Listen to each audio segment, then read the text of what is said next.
नाज़रीन अस्सलाम वालेकुम। एच न्यूज़ उर्दू में आपका खैर मकदम है। एक नज़र डालते हैं आज की अहम खबरों पर। All India Mahila empowerment party के कौमी सदर ने आरएसएस और बीजेपी का एजेंट कहे जाने पर दिया मुंह तोड़ जवाब। फ्रांस में दाइश के हमले में बंदूक बरदार समेत 5 अफराद हिराक।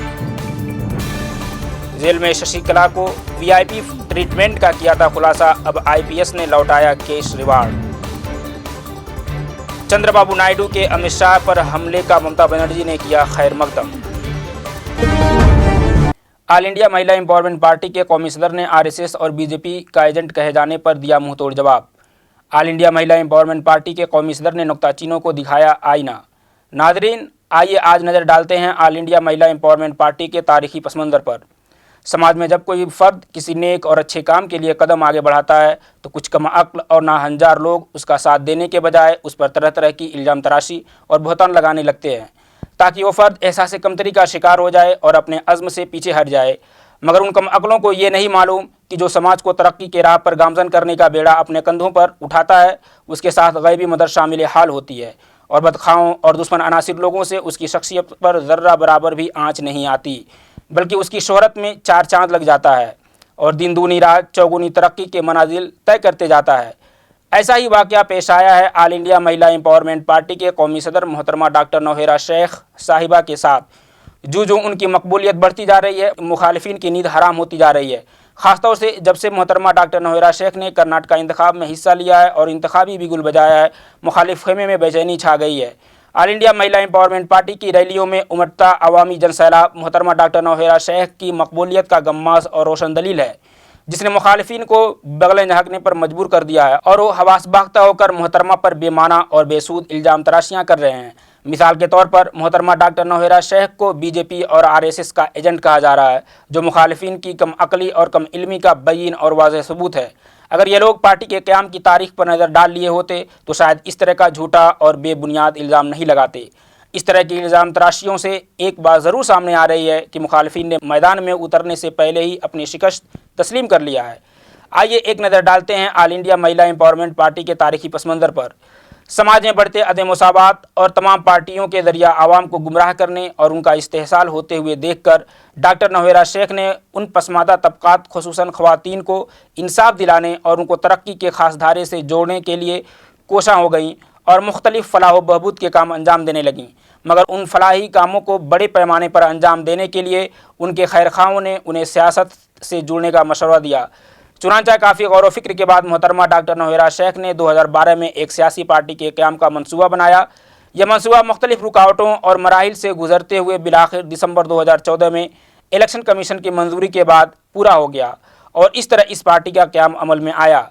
अब जो लोग मोहतरमा को बीजेपी और आरएसएस का एजेंट बता रहे हैं वो इस बात पर गौर करें कि जब 2012 में बीजेपी का वजूद ही नहीं था और all India Mahila empowerment party के क़याम का अमल 2012 में ही शुरू हो चुका था, तो इससे बीजेपी का क्या ताल्लुक़ हो सकता है। ये महज खामख्याली और झूठा इल्ज़ाम तराशी है और इसका हकीकत से कोई वास्ता नहीं है। डॉक्टर नौहेरा शेख ने इन इल्ज़ामात का शदीद अल्फाज में तरदीद किया है। अब हम आपके सामने पेश करते हैं पार्टी के रजिस्ट्रेशन का सबूत और एच न्यूज़ उर्दू के नामानिगार से इस मुतल्लिक गुफ्तगू। तो क्या ये पार्टी के बारे में आरोप लगाए जा रहे हैं कि ये पार्टी बीजेपी की के द्वारा दूसरी पार्टी को बीजेपी के मतलब कांग्रेस या दूसरी पार्टी का वोट काटने के लिए इस पार्टी को लाया गया है, और इस पे जो आरोप लगाए जा रहे हैं सोशल मीडिया पे, ये कहाँ तक सही है? जी, ये चुनाव आयोग के द्वारा, ये निर्वाचन चुनाव आयोग के द्वारा इसे हीरा जो डायमंड चुनाव निशान इसे अलर्ट किया है और इस पार्टी के खिलाफ या इस पार्टी के बारे में जो सोशल मीडिया पे अफवाहें फैल रही है। मैंने बेंगलोर में मैं बेंगलोर के जो सिटी है, बेंगलोर सिटी के तकरीबन मैं सभी विधानसभा सीटों पे अभी तक मैंने रिसर्च किया, सर्वे किया, लोगों से बात किया। वहाँ के लोगों से मैंने बात किया तो वो कह रहे हैं कि ये ऐसी पार्टी है जो सबकी बात करती है, ये गरीबों की बात करती है, ये पिछड़ों की बात करती है, ये मुसलमानों की बात करती है, ये दलितों की बात करती है, ये लिंगायत की बात करती है। इसलिए ये पार्टी एक नेशनल, ये सबकी पार्टी है। जी एहसन जी, मुझे ये बताएं कि इस पार्टी में मेन मुद्दा क्या मुद्दे को लेकर ये चुनाव को अपना मुद्दा बनाना चाह रही है पार्टी? जी, जैसा कि आपको मैं बता दूं कि इस पार्टी का जो नाम भी है all India Mahila empowerment party, एक महिलाओं को एम्पावरमेंट सशक्तिकरण करने के लिए ये पार्टी का बुनियाद, मेन मकसद महिलाओं को सशक्तिकरण करना है, इसलिए इस पार्टी का बुनियाद डाला गया और ये पार्टी वजूद में आई। और एहसान जी बीच में आपसे कुछ सवाल करना चाह रहा हूँ। ये जो डॉक्टर नौहरा शेख हैं, इन पर आरोप लगाए जा रहे हैं कि ये बीजेपी को सपोर्ट करने के लिए दूसरी पार्टी जो सत्ताधारी कांग्रेस है, जो कर्नाटका में अपना पिछले कई सालों से सत्ता में काबिज है, तो उसके अपोजिशन में वोट काटने के लिए, कांग्रेस का वोट काटने के लिए इस पार्टी को अस्तित्व में लाया गया है। तो ये बात कहाँ तक सही है? जी, जिस हिसाब से हमारे पास जानकारी है, ये आपको मैं बता दूं, यहाँ के लोगों से मैंने बात की कि ये पार्टी लोगों में फेसबुक पे, व्हाट्सएप पे, ट्विटर पे इस तरह की अफवाहें और इस तरह की खबरें चल रही हैं कि ये पार्टी बीजेपी की तरफ है। तो लोगों ने कहा कि आपको एक ताज्जुब होगी कि लोगों ने यही कहा कि वो कह रहे हैं कि बीजेपी से आई है, कोई कह रहा है कांग्रेस से आई है, कोई कह रहा है जेडीएस से आई है। तो आपको बता दें कि ये पूरे हिंदुस्तान की, बहुत से लोगों की यही जवाब थी कि ये हिंदुस्तान के 125 करोड़ लोगों की तरफ से ये पार्टी आई है, ये 125 करोड़ लोगों की नुमाइंदगी कर रही है। आपको ये दिलचस्प आंकड़ा होगा।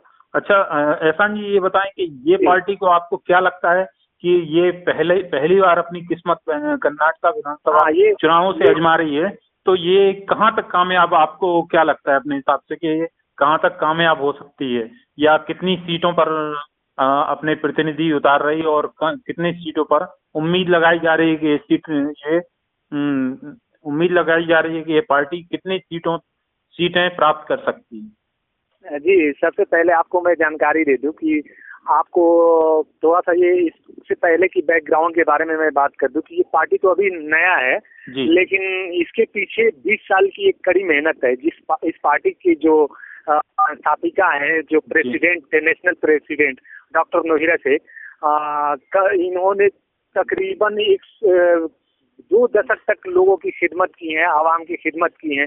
उसके बाद उन्होंने मतलब ये सोशल बैकग्राउंड से ताल्लुक रखती है, जो डॉक्टर पहले से बैकग्राउंड है कि ये पब्लिक के बीच इनका अच्छा पकड़ है, तो इस वजह से इनका बहुत अच्छा पोजीशन जिस हिसाब से इलेक्शन में, क्योंकि यहाँ के लोग कांग्रेस और बीजेपी, जात धर्म, इन सब चीजों से ऊपर उठ के इस बार कुछ नया करने के लिए, और इस बार पार्टी भी नई है और सोच भी अच्छी है। अच्छा, इस वजह से इस बार लोगों का रुझान इस पार्टी की आपकी बात को रोकना चाह रहा हूँ। अभी तक जो भी पार्टियां हैं, कोई मतलब बाबरी मस्जिद, राम जन्मभूमि या कुछ जाति वाले मसले को लेकर अपना मुद्दा बना के सत्ता हत्या रही है, तो ये पार्टी, ऐसा क्या खास है इस पार्टी में जो लोग इस पार्टी को कैंपेन में इतनी पब्लिक जो गैदरिंग इकट्ठी हो रही है, ऐसा क्या है इस पार्टी में, या जो पार्टी की प्रेसिडेंट है डॉक्टर नौहरा शेख, जो इतनी पब्लिक की भीड़, क्राउड इकट्ठा हो रहा है, उसका क्या रीजन है और पब्लिक को का इतना इनको सपोर्ट किस प्रकार मिल रहा है? जी, कहीं ना कहीं अदर दूसरी पार्टियां हैं जो झूठ पे और विकास के नाम पे वोट मांगती हैं और कुछ करती नहीं है, और इन सब मसलों से ऊपर हट के अब ये लोग, यहाँ की आवाम जो है, ये कुछ नया चाहती है, और इसके लिए एक विकल्प के तौर पे doctor Nowhera Shaikh, all India Mahila empowerment party की प्रेसिडेंट, एक चेहरा सामने आ रहा है, जिसकी वजह से लोगों का रुझान काफी बढ़ गया है।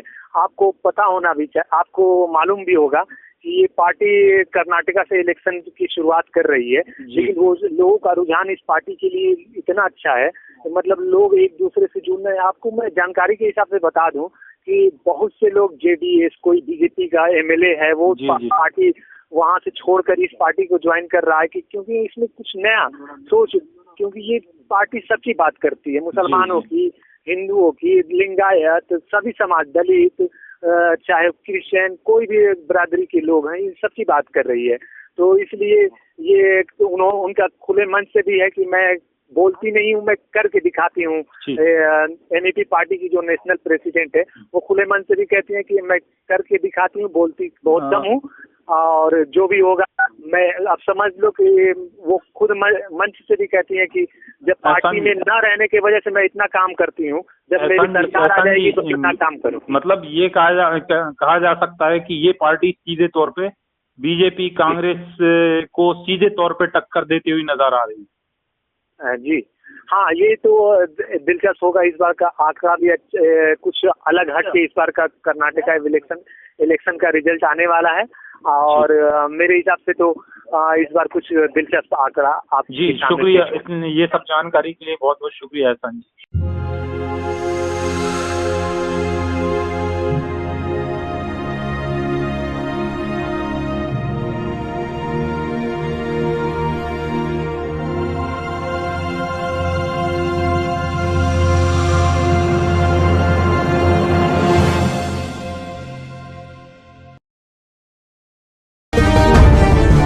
नाज़रीन, आइए एक नज़र डालते हैं आज के MEP के प्रोग्रामों पर।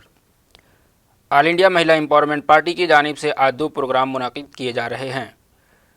पहला program MEP power of youth का है, जो सुबह 10:30 पर जयनगर से फ्रीडम पार्क तक मुनाकिद किया जाएगा।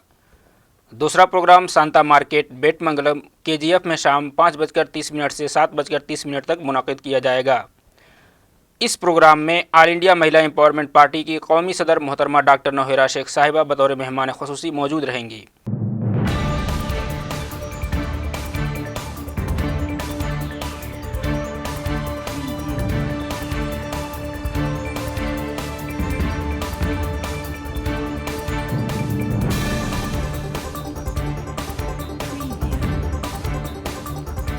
एच न्यूज़ उर्दू में बस इतना ही। खबरों का सिलसिला जारी रहेगा। ताज़ा तरीन खबरों के लिए देखते रहिए HNEWS उर्दू। अस्सलाम वालेकुम, अल्लाह हाफिज़।